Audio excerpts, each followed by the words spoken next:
Okay, today we're going to expand this to rational inequalities.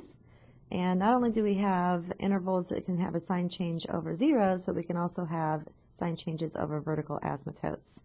So rational inequalities have asymptotes, we have to check around those also. So the first example here, we're going to take our numerator and denominator and factor them completely so we can see exactly what this function is made up of. So the numerator factors to x minus 4 times x plus 3. And the denominator needs factored. You can take it off to the side here and see what we have.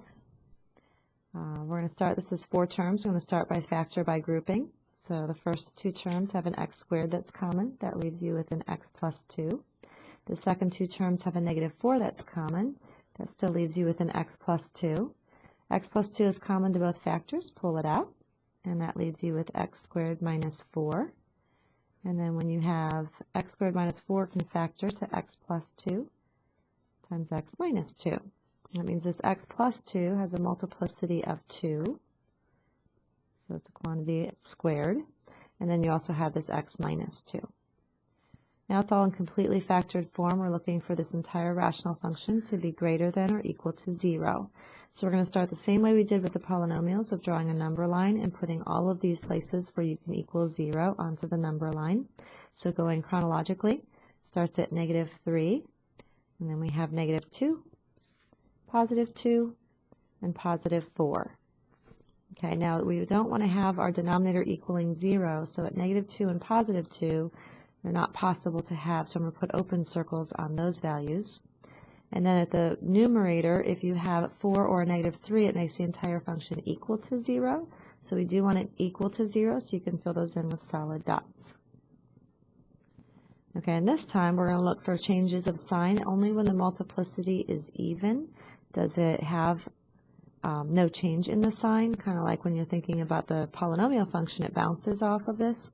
Well, this is going to be a vertical asymptote, and around that it's going to approach it from the left and the right going in the same direction. So at negative 2, there's no change in sign.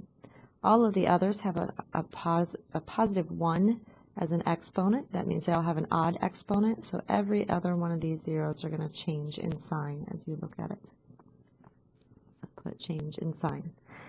At this point, you can test any one of these intervals and check to see what the value of the function is. I'm just going to start right in the middle instead of starting at the end behavior of checking where f of 0 is. So if you plug in 0 to this function, every one of these x's becomes a 0, and that leaves you with negative 12 over negative 8, and that would be a value that is greater than 0.